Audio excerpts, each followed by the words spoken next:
Good morning. This is VirtualPBX-admin training. If you're a vConsole customer, we are no longer offering the live trainings for vConsole. However, you can find the historic trainings on our website. Just go to virtualpbx.com, mouse over support, and head over to the vConsole support pages, and they will be up there. On your screen, you should be seeing the Dash login page, which is just at dash.virtualpbx.com. You'll need your email address, which is what was used to sign up with, or was used by your admin to create it for you, the password, which should have been emailed to you, and then the account name, which is typically your company name.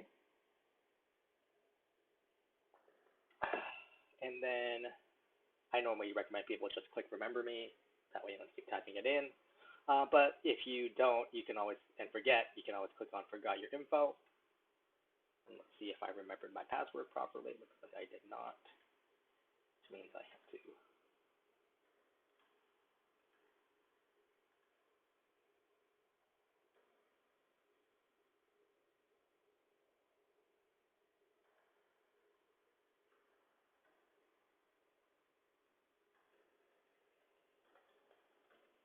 Unfortunately, because of the streaming software I'm using, I have to close out the window completely and try again.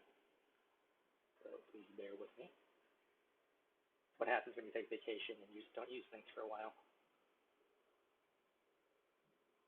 And let's try this again.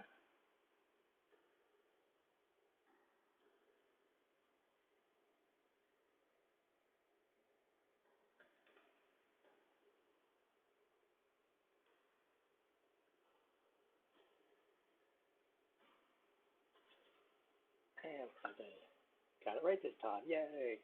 All right, so first time you log in, i.e. you're a new sign up, or if your account was just migrated to Dash, the Dash wizard is going to pop up first. So this is basically trying to give you a brief overview.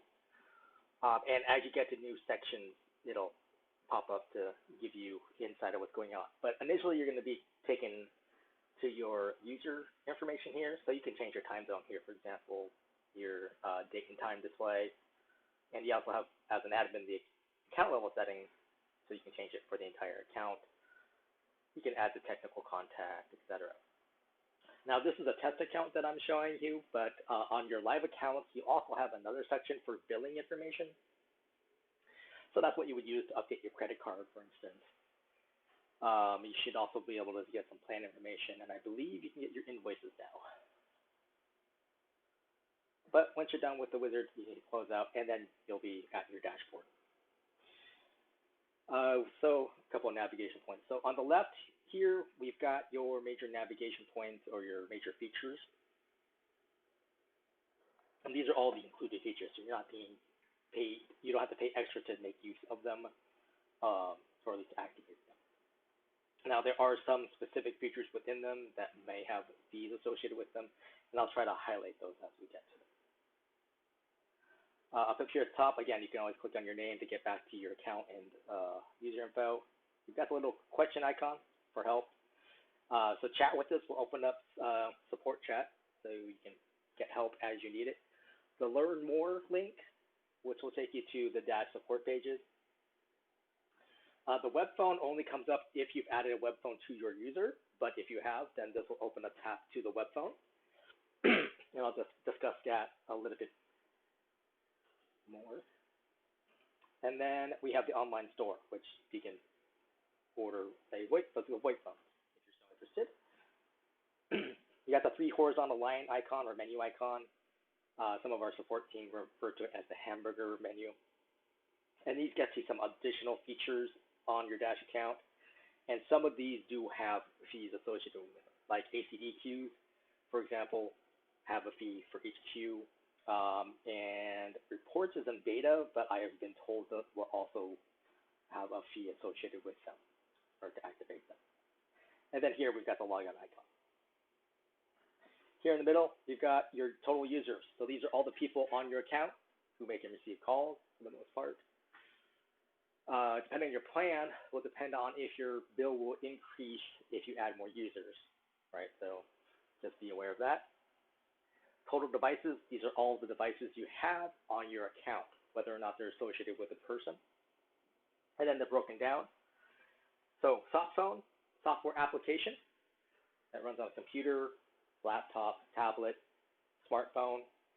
It makes and receives calls. So basically, it's using your internet connection to make and receive calls using your computer, for example. Cell phone, pretty self-explanatory. Web phone is a type of soft phone.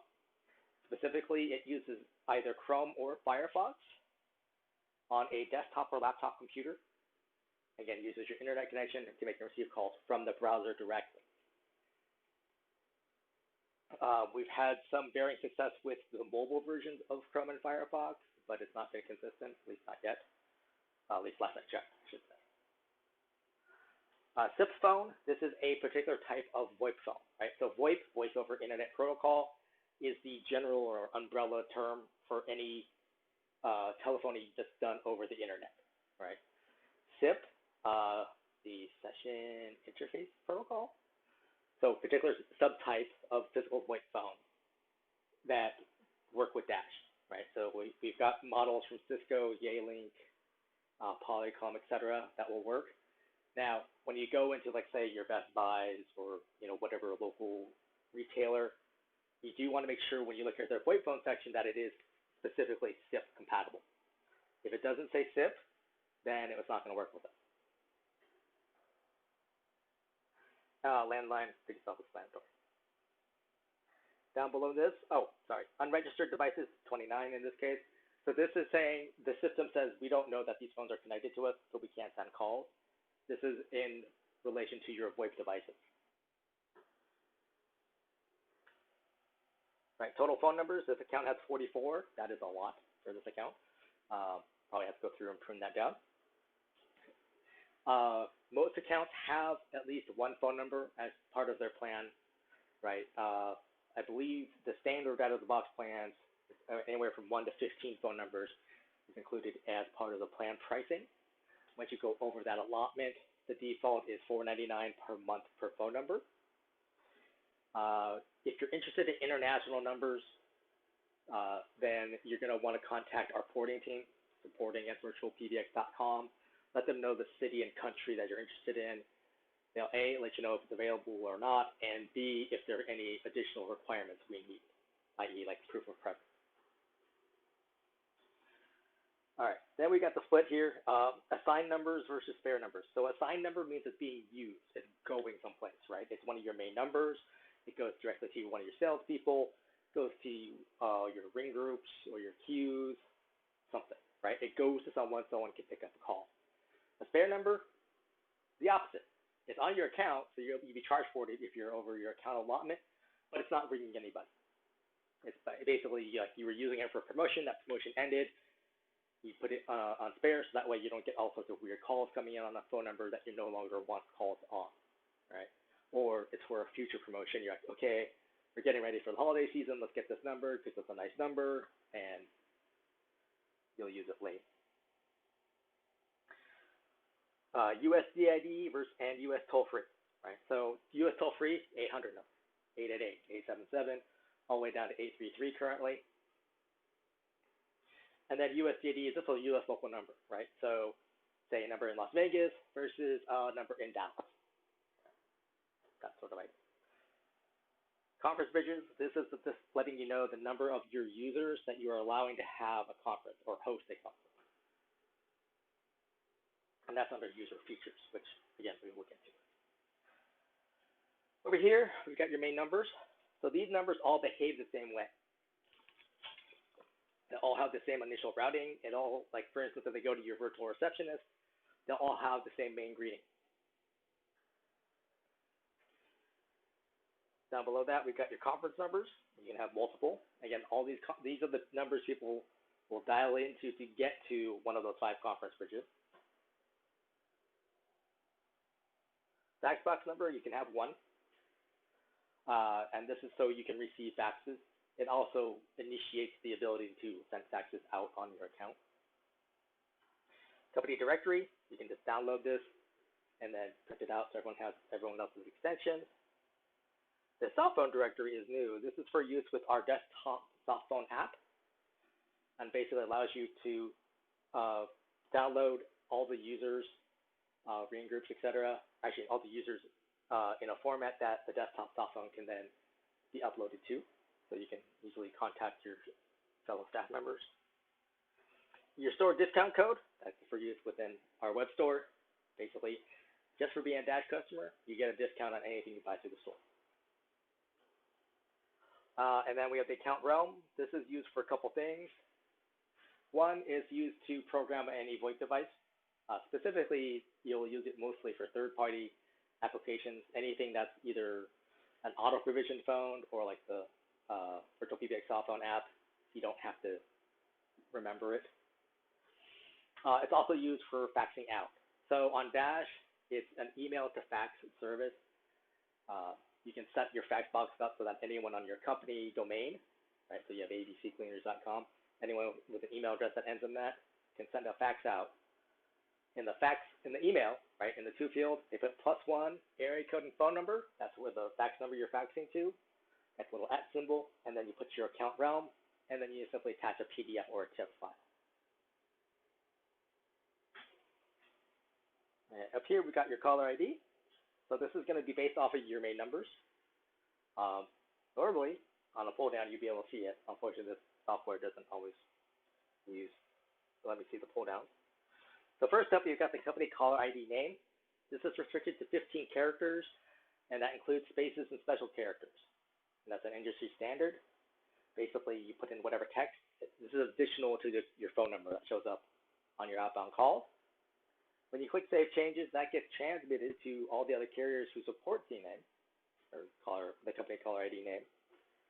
It takes up about 3 business days for all of them to get updated. But then, like when you pick up your VoIP phone, make an outbound call, your call at the destination should show your company name, for example. Now, a couple caveats. One, and the most big one, not every carrier supports CNAME. We can't make them. If we could, we would, but we can't. So unfortunately, what that means is sometimes your calls may route through one of those carriers that doesn't support CNAME, which means at the destination, your company caller ID name doesn't show up. There's not much we can do about that. Even for the carriers that do support CNAME, right, they're having some sort of issue, it's the first thing they stop, right? So like we're going into election cycles, right, primaries and whatnot are still going on. On those days, though some carriers may have higher than expected call volume, they're going to drop the CNAME information because their priority is A, connect call, B, show the caller ID, the phone number, right? And then distant third is the CNAME information. All right, down below here, we've got the E911, or company emergency address information. This is for, would be essentially for your headquarters information. You can actually set it up differently for either different phone numbers or even for different devices, i.e. for your remote. But any changes you make here, you click on Save Changes. If you do get an error for the E911 address, typically what we do is we go on to Google Maps and just see what Google says the actual abbreviations that are used. We try that. If that doesn't work, then you have to contact our support team. Hold music. So hold music on Dash is essentially a call has already come into a user, right? Users talk to the inbound caller and then press hold on their VoIP phone. That's when this hold music would play. You can upload your own files, dash.success.wave.mp3. You want to record in mono. Sometimes stereo files don't play properly. And you want to keep it under 1 megabyte. So 1 megabyte MP3, roughly 5 minutes. But basically, you would just click on upload. You would find the file on your computer. Click on this blue and white upload up arrow icon. You'll get a little progress bar. Once it completes, then you click on Save Changes. And that's going to be the default hold music for all your users. Right? So unless you want someone to have their own special hold music, you don't have to do anything else for hold music. Okay, hours is actually part of the main number section, so I'm just going to write to the main number.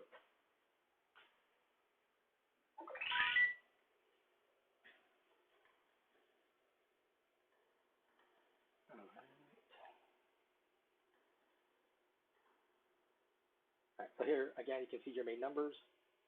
Now, you can add additional numbers from your, if you have spare numbers, or you can buy a number. Now, any place where you can add a phone number, so like on a user, on a ring group, etc., you have the option to just buy a new number and just insert it right away. Right, you got local or toll-free, or just do toll-free. You pick the prefix you want, you click search, and then you would add the number, one number added. You can add multiple if you want. You click on buy numbers.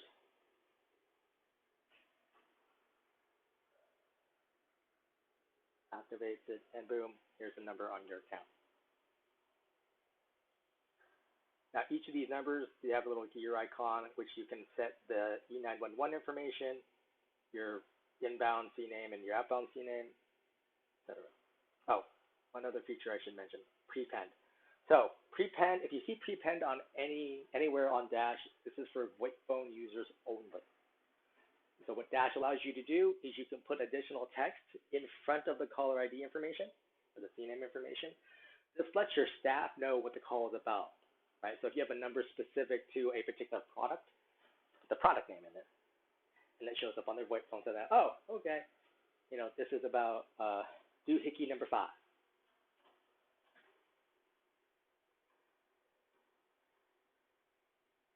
All right, office hour strategy. So by default, all new accounts start off at 24-hour open office, meaning, hey, you're open for business, calls can come in.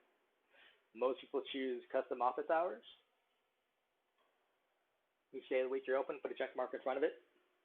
And then in the boxes to the right, you put your open hours in 24-hour or military time.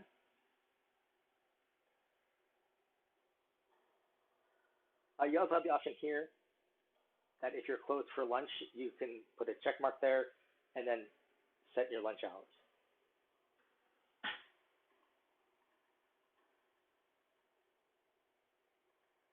Office holidays, you can set your office holidays in advance. So first, you put a check mark here towards the top right. Are you closed for holidays? Check mark means yes. Then over here, add holiday, you have the option of single day, date range, or advance. All right, so single day, pretty self-explanatory. You got Labor Day coming up, so you would say right here, you've named this one Labor Day. You would put the appropriate date, and then you would click Save Changes. So the system will know once, what's that, September 7th, I believe is Labor Day, comes around, it automatically puts you in holiday mode. You don't have to do anything other than make sure that your holiday menus are set up, which we're about to get to. All right, date range, like here we have for Christmas, December 23rd to 26th, same idea, right? Calendar hits December 23rd, put system automatically put you in holiday mode. The only caveat here, if you notice that there's no year indicator. So you don't want a date range that includes New Year's Eve and New Year's Day. System just puts you in after hours mode the whole time. Basically, do a single day for New Year's Eve and a single day for New Year's Day, and then you're open. Advanced is like this one I have here labeled retreat. I'm just saying, hey, the first Friday in July, we're closed. Right? We're on a holiday, company retreat, whatever you want to call it. And then again, save any changes you might have made. All right, incoming call handling. So this is how your main numbers are handling calls that come into them. All right, we've got subtabs here, so open hours and our holidays. Right, if I had, so I left it at 24-hour open office. I had changed it to the custom office hours. I had to have a tab for after hours. And if I had also put the check mark for being closed for lunch hours, I'd also have a lunch hours tab for here. Now, all of those options have these same 3 basic options, right? So first option here, call comes in, goes to the virtual receptionist. You click on the virtual receptionist link here. pops open a new window, and this shows on your left your main menu. This is what people press on their phones to navigate through your phone system. On the right, that's your greeting, where you're telling your customers how to navigate through your phone system. Obviously, you include things like thank you for calling. You could have whatever you want also in that greeting, right? Like special promotions, whatever. Over here on the main menu, if you click add a route, normally you have a pull down here, and on both sides here. But basically you have 0 through 9 to choose from, and then you've got anything on your account, right? So you can set calls directly to a user. You can set a number option to go directly to a voicemail box, to Acdq, to one of your ring groups. You can actually have it go directly to a media file. Downside is once that media file stops, the call ends. You can have it go to a specific phone, right? It's like, hey, I want this, when people press 3, it goes to Bob's cell phone. You can do that. Over here on the right is greetings. So text-to-speech, type it in, you click update, save, and then save changes. It starts playing. There's no charge or fee associated with that. You can upload your own file. Again, .wav, .mp3, recorded in mono, under 1 megabyte. No charge for that. Choose from an existing recording. If you've already uploaded files, or in case of a migrated account, you would have moved any recorded files over. You can record it over the phone. Couple things. One, the record over the phone is designed, or by default, set up to be used with a VoIP phone on the account. And this is as a security feature. The PIN number that you'll see here, right there.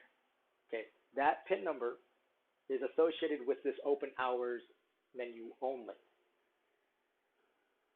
Right? So if you have after hours, lunch hours, and your holidays, they all have their own PIN numbers. And those, you can only change those when the system is in that particular mode, right?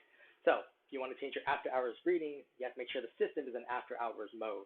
Then you can call in, use that after hours PIN, and then you can change the after hours greeting. Same for holiday.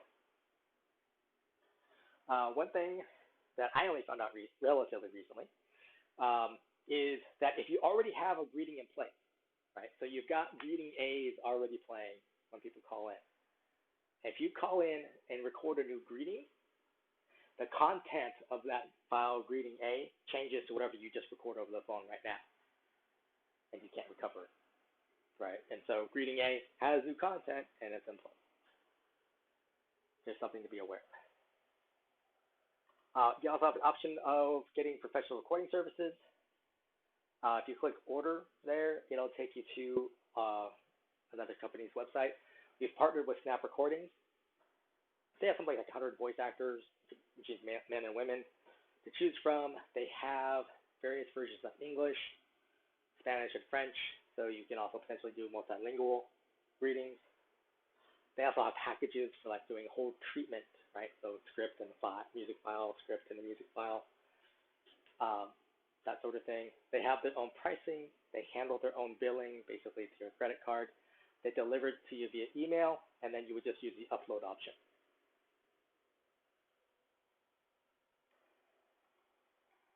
All right, and then this sitting here is number of retrials on misdial. Basically, customer called in, and they keep hitting 6.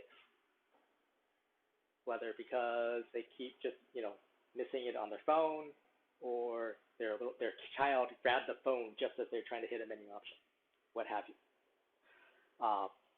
But basically, after that second try, one of two things happen. If you have a default route selected, then the default route comes in play, meaning most people would have it go to like a voicemail box.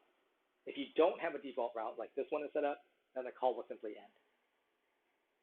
And there'll be a message saying, we did not hear a valid entry, goodbye. The reason to not have the default route is because of robodialers, right? Robodialers are a plague on all telecom. So they'll eventually, sooner or later, robodialer will call one of your main numbers. If they get through, if you have a default route, they'll always go to the default route. and if it's a voicemail box, for example, or a user with a voicemail box, that's going to use up minutes on your plan, right? Some plans that matters, other plans that doesn't. It's one of those things to be aware of. Now, if you make any changes on either side, main menu or the greetings, you need to click Save here. And you also need to click Save Changes here under the incoming call handling. And that way, all your changes take effect. All right, second option here, call comes in. I'm offering it to Bob. Bob's not able to pick up. It goes to that same virtual receptionist that I already set up over here. Now, again, you've got different options. I can send it to a ring group, which is fairly common. You can set it, again, to a specific device. I believe you also have it go to a media file. Right? You've got call queues, specific devices.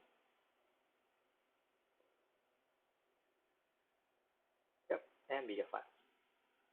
Right. So the general concept behind this is that you're giving a staff member or multiple staff members, in the case of a ring group or a queue, a chance to answer the call first. If that's not possible, because your staff is busy, it's a busy day, then the inbound caller gets to the virtual receptionist, and then they can click on, they can hit a menu option, right? And again, this is going to have the same setting as that first option. Right. And then option 3 here, call, again, offered to Bob. Bob isn't able to go answer the call, though it goes to a voicemail box. This also has the option, in terms of not just users and groups and whatnot, but on top of that, it has the additional option here, at the very bottom, just skip the voicemail. Basically, you're sending callers directly to the voicemail box. So it's like your off-season setting or something. But again, any changes you make, click Save Changes. Holidays, now this virtual receptionist is going to be different. So you can have completely different menu options here. You're probably going to have a totally different greeting because it's the holidays. But that's just something to keep in mind that you can do. Same applies to that lunch hours and after hours. And again, you've got the same options here. All right, main conference numbers. Again, you can add numbers directly if you need to. Custom greeting is currently just text-to-speech, but basically you're going to want to tell people, hey, thank you for calling. Please enter the conference room that you wish to connect to.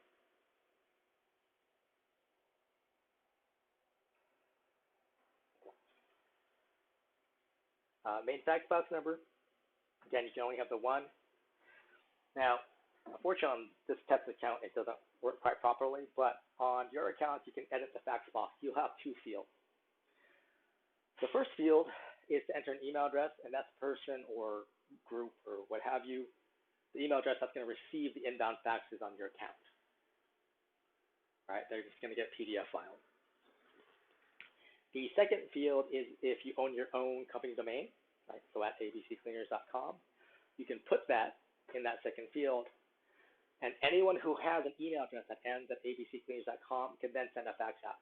They don't need to be a user on the account. But then once you've done that, everyone can send out faxes. All right, numbers shows all your numbers on the account and where they're going. Spare numbers, again, numbers you're not currently using.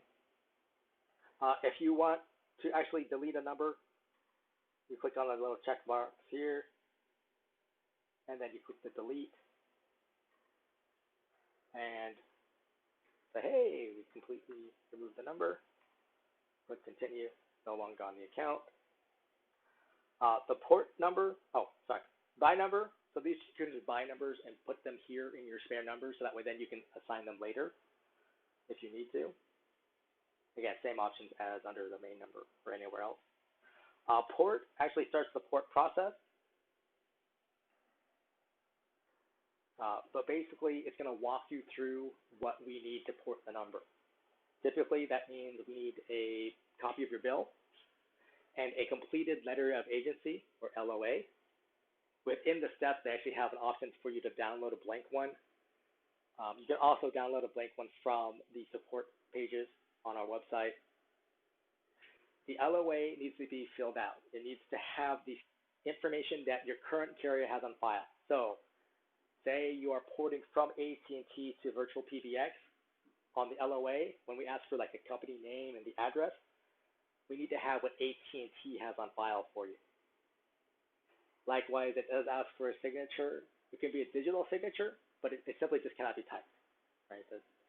Those get rejected just out of hand. So just be aware of that. But you can submit both of those through this porting process. It gets sent to our porting team. They begin the port, they submit the port, etc. Now, if for some reason you get errors in the port process, you can simply just email porting@virtualpbx.com your completed LOA and copy your bill, and they'll still process the port. You don't have to do it through that if you don't want to.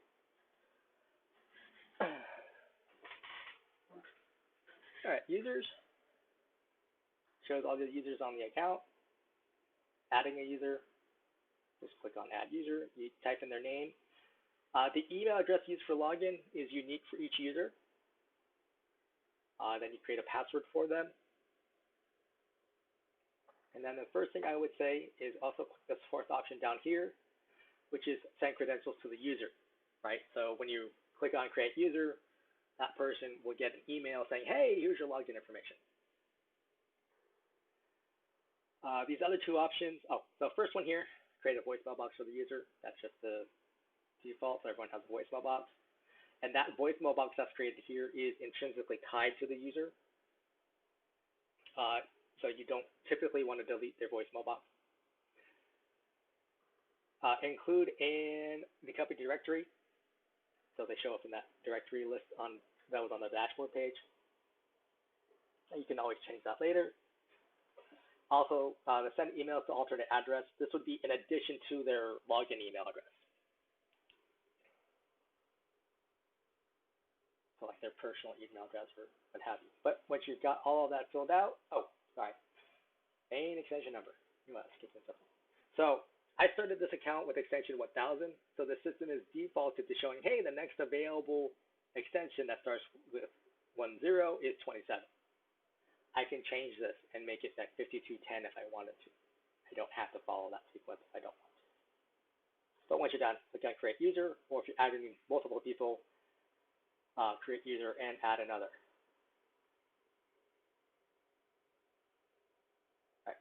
So the people with the little blue suit icon here, these are your system admins, right? So they can make all these changes I've been talking about, and we'll throw out. The gray people, these are just your standard users.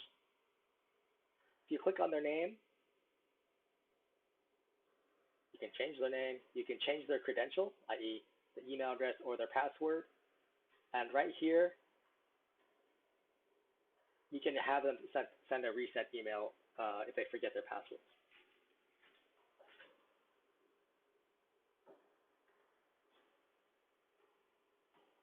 Voicemail box, they have PIN numbers. Now, if your staff is basically using VoIP phones, you don't have to create a PIN number for them.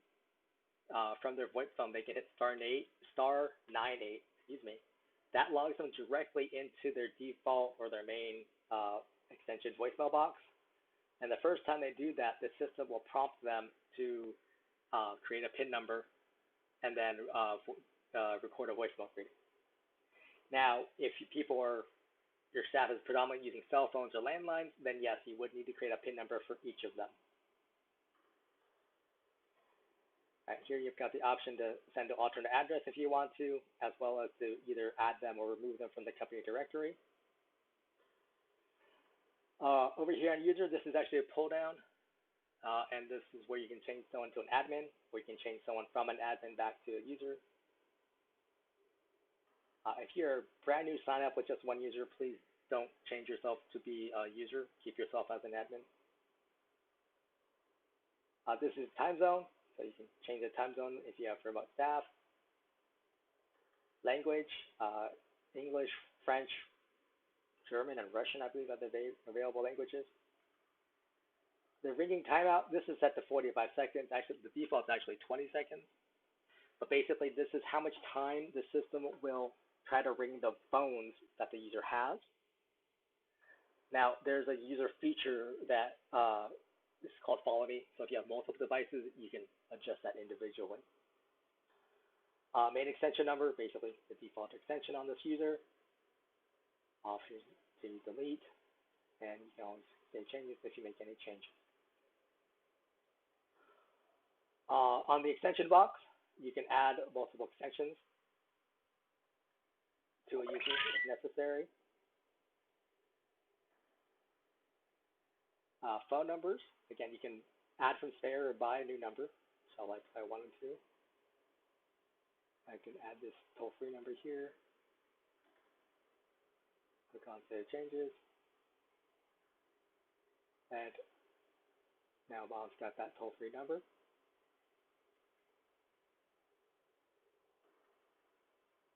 If you click on Devices, actually, okay, let's go to easier overall. All right. So you can add from spare devices. So these are extra devices on your account that you're not using at the moment. You can add new devices. So the first one is SIP phone, right? So this is a physical VoIP phone that's on your desk. These manufacturers, we have models for them that support what's referred to as auto provisioning. You find the model you're looking for or you're using. So this seems to be a pretty common one. You give it a name, and then you enter in the MAC address. The MAC address is on the phone itself. Typically, it's on the back of the phone. It can also be on the box that the phone came in. And then you click on Create Device, and then you would click on Save Changes. Once you do that, then the system knows to look for this phone.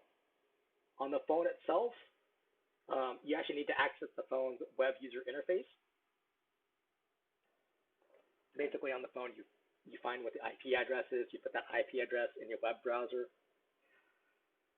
You log in, and you need to input a URL under the auto provisioning section. Basically, it's telling the phone, hey, go to this web page. It goes there, connects to the internet, goes to that web page. They confirm each other. Basically says, hey, what MAC address are you? Gives that. Then the server sends the config file down to that phone.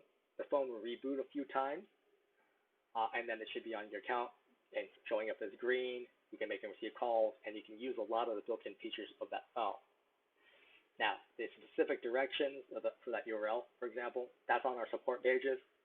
So, VirtualPBX.com, mouse over support, click on Dash Support, and look for auto provisioning phones and adding VoIP phones.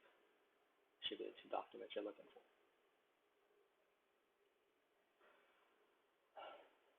Cell phone and landline are basically the same. So you give it a device name, and then you put +1 area code and phone number of that device, and then you click Create Device, and then you would click Save Changes. So when Dash offers a call to a cell phone or landline, the device will ring. When you pick up, you'll hear a message saying, this is a forwarded call. Please press 1. Right? By pressing 1, you're telling the system, yes, you're there and ready to take the call. It hears the tone, connects the call. Now, there are instances where that is not what you want.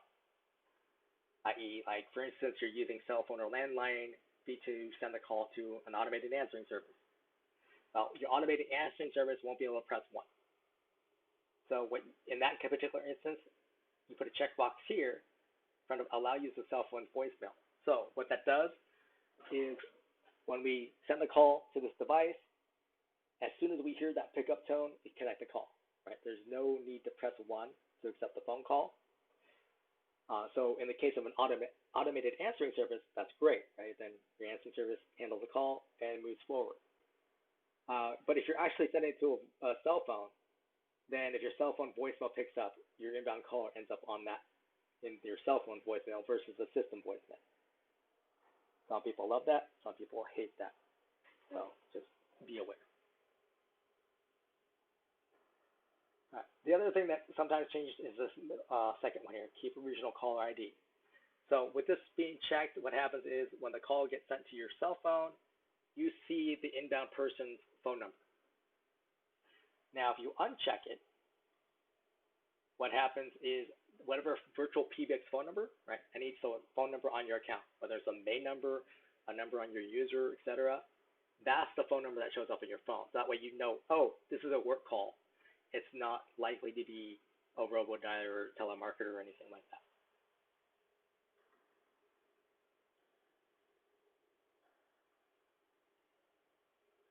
Soft phone, again, software application.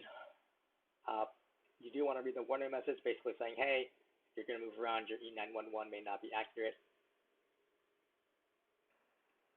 Now, by default, this is set up as going to a third-party application. So like you're going to be using Xlite from Counterpath, for example, right? So software from someone other than VirtualPBX, or a VoIP phone that didn't show up under that SIP phone list. So you'd give it a name. You would save this SIP username and the SIP password. You do not want to change them. And you would copy the account realm. You would use that information to program whatever application or phone that you're going to use.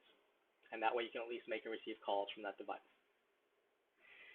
Now, if you intend to use the VirtualPBX soft phone app, you want to click here where it says Use Third-Party Application. That flips it. Give it a device name. You click Create Device. So once you click Create Device and Save Changes, this user gets an email with their username and login for the VirtualPBX soft phone app. So if they're just going to use it, say, on their cell phone, then they can go to the App Store for Android or for iPhone, download the VPBX phone app, use the login credentials, and they're good to go. If you want to use the desktop version, so Windows or Mac, there's a license fee associated with that, so you'd want to order from the web store, and then you'd get the download links, and then you could use the credentials to log in. And then the other one I want to go over is web phone. Again, web phone and VirtualPBX soft phone you want to do on this user page, on the specific user you're signing on to. But the web phone is, you give it a device name, you click Create Device, and then you click on Save Changes, and then they can use the web phone. Right, so then if they log into their user portal, they'll have this link up here for the web phone, or they can just go to, on their browser, webphone.virtualpbx.net, and they can use their dash login to log into the web phone. Right, so same email address you use to log into Dash, same password, same account realm is what you would need to log into the web phone.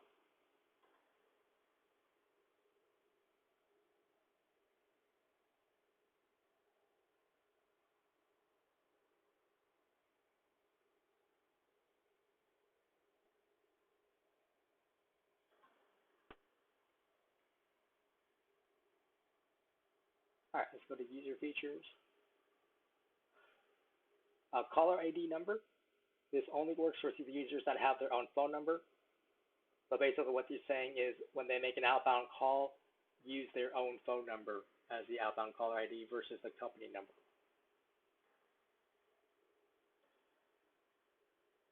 Call forwarding. You've got off, on, and failover mode. So basically, call forwarding is, the idea is that you're not going to be at your normal phone, so send calls that would normally come to you, say your desk phone, send it to my cell phone instead. Your users can enable this themselves. You don't have to do that for them. They can do it either through their user portal, or if they have a physical VoIP phone, they can actually do it from the VoIP phone itself. And basically just put +1 area code and phone number, and click Save Changes. So this can also work in the case of, say, someone who uses a landline, typically, and then oh, I'm going to be out and about today. They can still use call forwarding and have it go instead to their cell phone. The main thing is that this device that they're forwarding to should not be a device on their user already. right? If it's already a device on their user, they don't need to forward. Failover mode is for your VoIP phone users. Basically, the account detects that we lost registration on their VoIP device, and a call comes into the user at that time. The call will get routed to the forwarding device.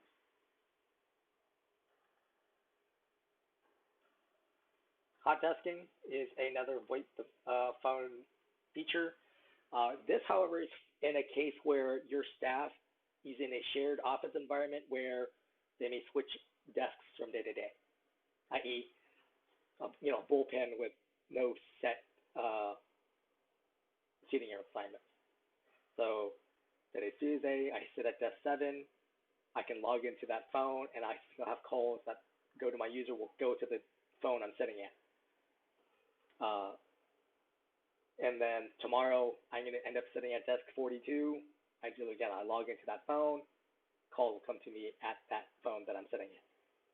It's making use of feature codes. *11 is to turn on hot desking on the phone. It's going to ask you for your hot desk ID number, and if you include a PIN number, it'll ask you for the PIN number. Once you've done that, calls that come to the user, go to that phone you just logged into. At the end of your day, you pick up the handset, you hit *12, and that turns off hot desking. Voicemail box, every user has a voicemail box. Fax box, you can set up a user to have their own fax box. Typically, this is for receiving only. They can have their own phone number. You can either select a spare number or buy a new one. You can also assign a new extension. However, if you assign an extension, what it means is the person faxing is going to have to call your main number, hear the greeting, enter in the extension number, and then start sending the fax. I don't know how well that works with, say, an e-fax service, which is why I typically recommend making use of a phone number specifically. Conference bridge, if you want to enable it for a user, just click on enable. Gives you the phone numbers so you know conference room number, just automatically assigned, and then you set up a personal PIN number.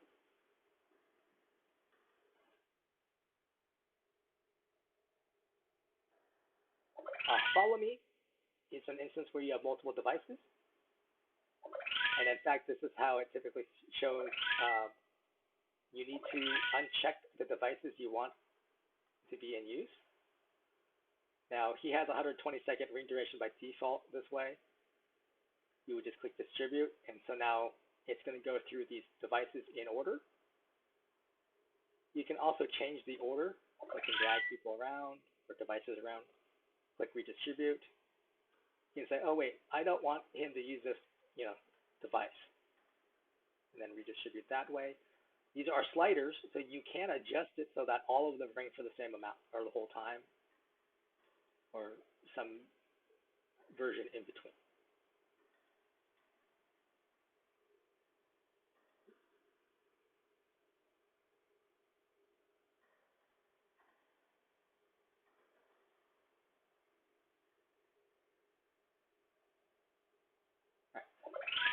Music on hold.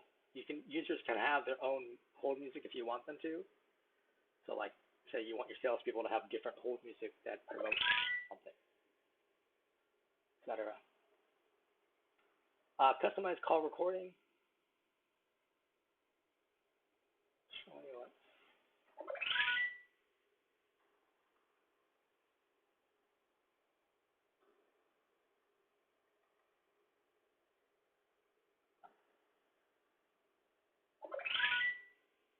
All right, let me set it back to normal.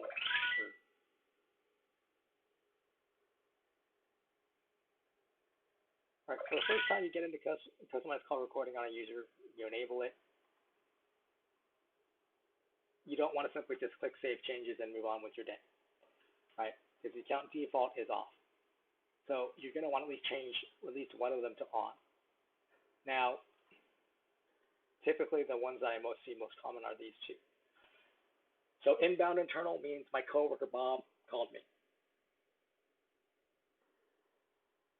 Inbound external means a customer called me. Likewise, outbound internal means I called my coworker Bob back. And then outbound external means I called a customer.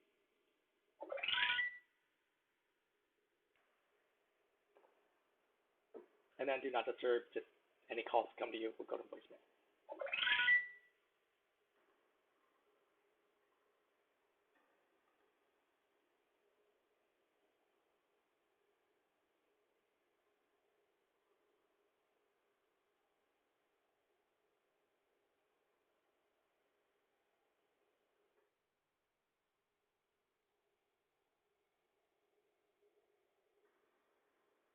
All right, so groups, shorthand for ring groups. These are for departments. Basically, people who are taking calls about a similar topic. Adding a new group, you give it a name, you give it an extension, and then you click and drag people over that you want to be in that group. And then you click on Create Group.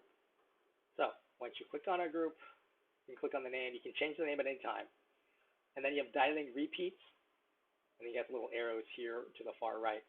Basically, what this is how many times can the inbound caller attempt to ring everyone in the group, right? In this case, it's 3. All right, I can change it to 1, etc. But basically, so the time, if I change it to 1, I can only ring through 1. So, members, click on the members box, shows all the members in the group. Up here, this is the total ring time. And in this instance, I'm ringing everyone for the full time. Now, I can always click distribute. So now it's ringing people in order. And like before, I can change the order a bit by clicking and dragging people around. And then redistribute, or I can put it back into last ringing. And you can do in between, right? You can have these odd overlaps if you want. That's purely up to you.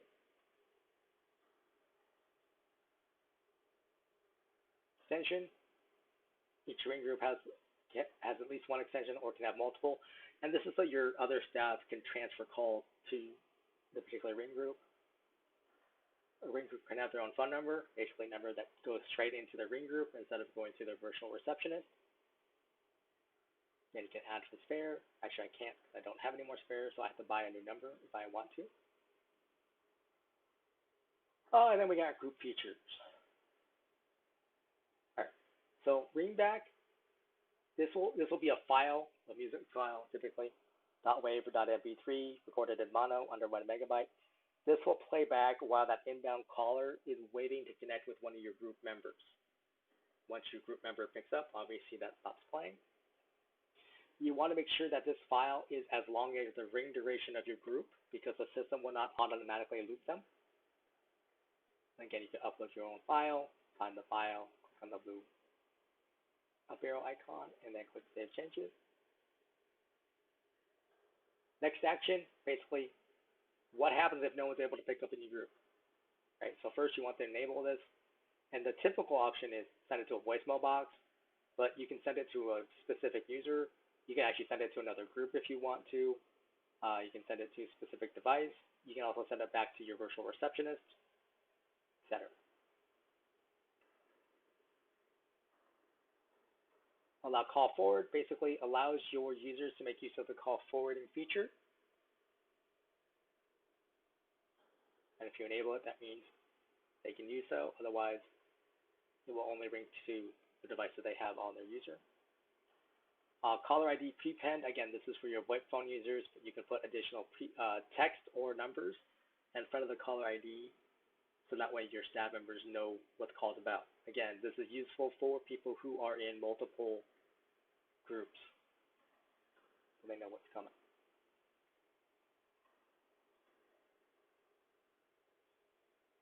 Devices, these are all the devices on the account.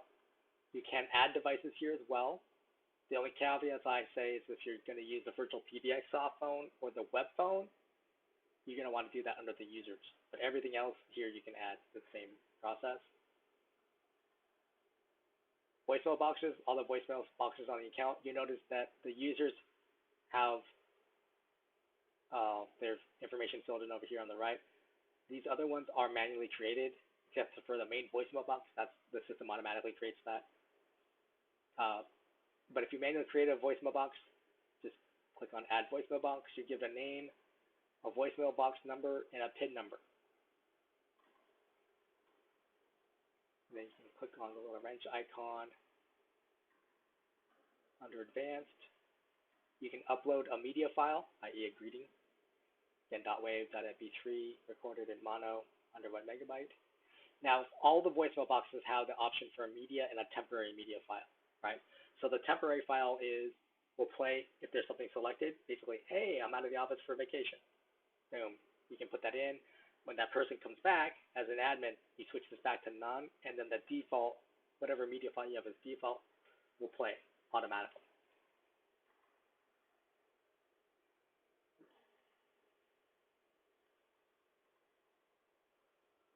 So after you've added a greeting media to a created voicemail box, you want to add recipients. You just put an email address here. After you've done both of those, so you have a main media file and you've added recipients, you can then check mark already set up, and then up to you if you want to do delete after notification. So voicemail boxes can hold up to 100 messages. Once they hit 100, the person calling in gets a message saying voicemail box is full, try again later. So if your staff is good about checking their voicemail and deleting them, that's fine. You don't have to do anything. But if they're not, or you start running into issues, then we recommend put delete after notification. The system will automatically send your users an email with an attachment that has the voicemail. So once that email goes out and you have delete after notification enabled, then that voicemail box is erased from the system, so that way you have to worry about the voicemail box ever getting full. The Greetings Manager, basically you see all the greetings you've uploaded or added to the system in some fashion. Right, so you've got the name, you've got the source, which is a recording, right, recorded over the phone. TTS is text-to-speech. Upload means you upload the file. You can have a chance, you can download any of the files, so that way you can listen to them, see if they're still relevant. And if you click on the little wrench icon, you can either rename it or delete it as needed. All right, call logs. This shows your call activity. Right, little green arrow to the right means call came into the system. You see a gold arrow to the left, that means that's call going outbound. You can click on it for some additional information. Normally, you would see it like trying to reach devices. Right, these look like they're just test calls. People are testing something. If you have a call that had weird behavior, like say you see on the call log, but you're like, hey, this didn't actually ring my phone. You can click on the little report call icon here, the fire hydrant. It's going to create an email. So it uses your default email program. And they'll have the technical information. I would suggest that you also in the body of that email include your experience, right? So system says this call came in, it never rang my phone, or I had horrible call quality, it was garbled, right? The more information you give us, the more we can then do to track down what's going on. Typically speaking, you do want to see normal clearing. That means the call ended normally as far as the system is concerned. Feature codes. So these are essentially keypad shortcuts you can use on your VoIP phone. Right. So if you have making use of the queues, you have the call center feature codes.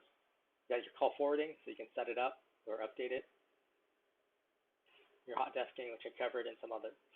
Now, the check voicemail *97. You can actually do that from a cell phone. Right. You would call into the system main number, and then hit *97. Then the system will prompt you to record or for your extension number and then your PIN number.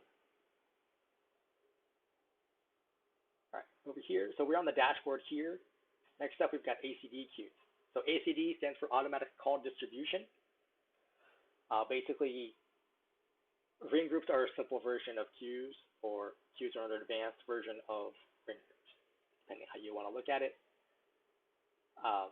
So add a new queue, and we'll just go into the icon here, or the gear icon to settings. So you give it a name. You give it either a phone number or an extension number. You can have one or the other. And this is on top if you have it as a main menu option, for example. And then you've got your call routing strategy, which unfortunately is not showing me all of them. But so right now this is set up for most idle, meaning whoever's been waiting for the call the longest gets the next call that comes into this queue. The other options are round robin, right? So basically equal over time. You've got least calls, which is least amount of connected calls, right? So Bob has spoken to 2 people, Mary has spoken to 5 people, Bob will get the next call that comes in. Now, there's also least offered, or least offers, I believe it is. So let's say Bob has had 20 offers, and Mary has only had 5 calls offered to her. Mary gets the next call that comes in, because she's had the least amount of opportunity. Okay. Hold treatment, default hold music, you can upload a file, again, .wav, .mp3, recorded mono under 1 megabyte. Queue time in timeout, basically how much time inbound caller can wait on hold. Queue call limit, you can limit the number of calls that are in the queue at any given time. 0 means there's no limit. Timeout immediately if empty, basically if you have no staff members logged in, treat any inbound caller as if they timed out. Escalation queue, you can then send them to a secondary queue, either because there's no one logged in or they hit the timeout expire. And then escalation call flow after timeout, either send it to a voicemail box or you can send it to another queue, you can send it to a person, etc. Agent behavior, agent recovery time, measured in seconds, basically after they're done with a queue call, how much time has to elapse before they're offered a second call. Force away on rejected or missed. So if an agent misses a call, if this is enabled, then the system will automatically put them in away mode, meaning that the user has to make themselves available again to take calls. And then agent connect timeout, basically how much time we're trying to connect to that agent on a particular call.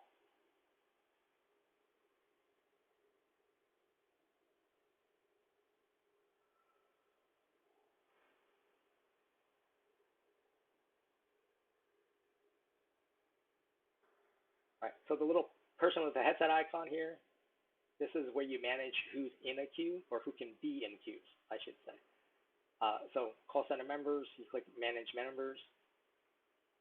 On the left, these are all the people who are not already in the queues, basically other users on the account. You just select them and click add as members.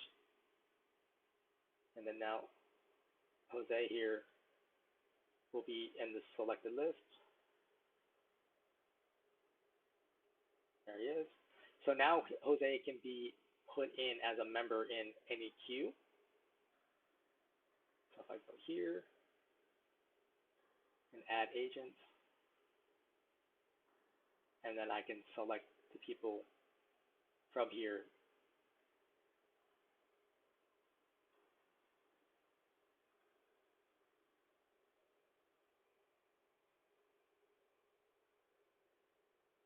And so now he's in this queue.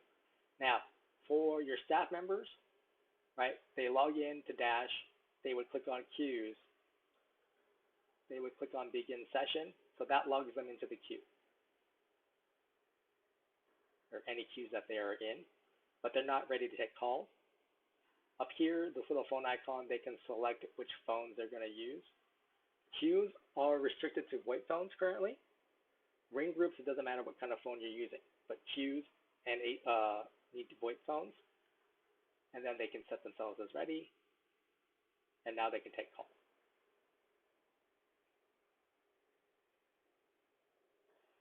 And then they can also end their session, and then they're done. Now, we also have another product called Acdq Pro. Has some more features, like there's another icon here for performance, so you can compare agents in terms of like their call volume, etc. The hold treatment on queues is also, or Acdq Pro is different. You have more options, right? You can have like the announce estimated wait time. You can also announce like the position. There's, for multiple people waiting on hold. You can have different music files play at different times, that sort of thing. But Acdq's Pro is also more expensive than Q's. Blacklist. This allows you to create a list of phone numbers that you don't want to connect to your system. Right? So you either add a list or edit an existing one, and then you put a +1 area code and phone number of the phone number in question.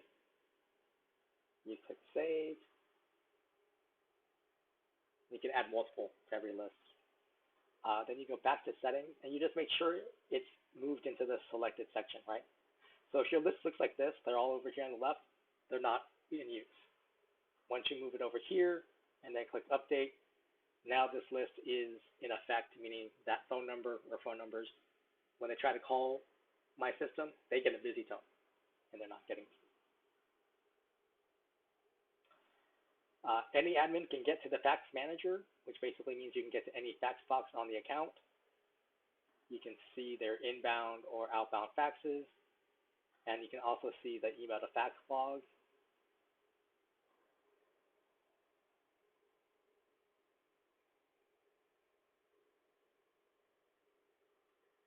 The monitor basically allows you to see what your staff is doing in terms of being on phones.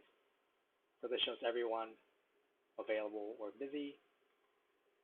Green means they're waiting for a call, or they're not on a call. Blue means they're on an inbound call. Red means they've marked themselves away, which is typically for your queues. Yellow is they're on an external call, usually means it's an outbound call, but it could also be a transferred call.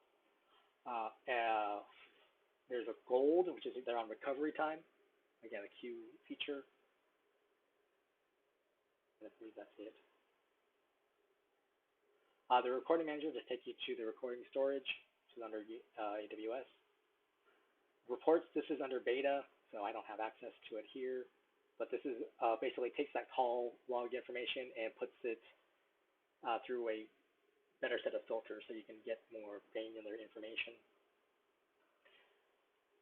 The user portal, everyone can access their own user portal, right? So if you don't have delete after notification set up on your voicemail boxes, this is where your users would check their voicemail. They can see their call history, their fax history. The contact list, this is specific to your Dash account, so you'd see anything associated with your Dash account. You cannot add your own. Conferencing, this is where they would manage their own conferences. Right? They can invite other Dash users into this conference. They can lock the conference so if other people can't join. They can mute everybody. They can unmute everybody. They can end this call. Also, in an active conference, under the individual participants, as a moderator, you can mute particular people. You can kick particular people as well. Settings and device page. This is where your users can set up their own call forwarding. So for instance, I can disable it in this case if I wanted to. But if I do decide to enable it, then I can say, hey, go to this phone number, etc.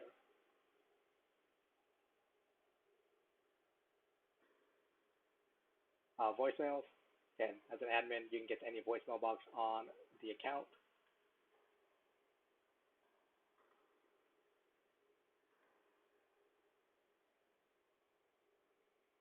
Obviously, if they delete after notification, you're not going to see anything. Again, this is a test account, so probably not a lot.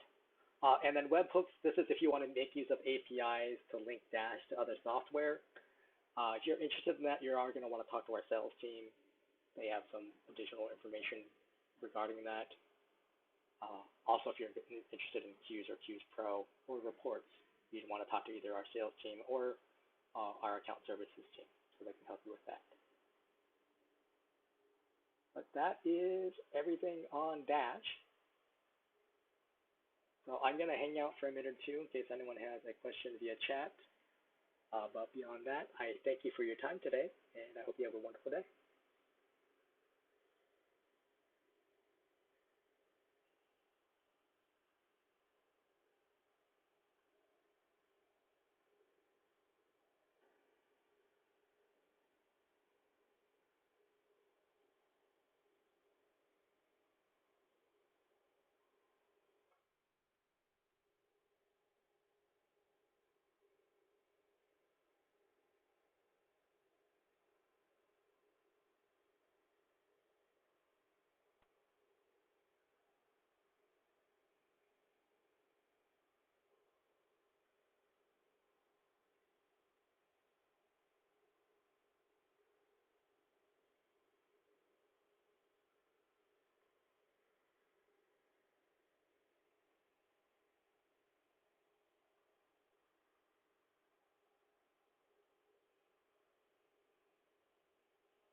right, not seeing any questions, so I'm going to go ahead and end the stream. Again, thank you for your time today, and I hope you have a wonderful day.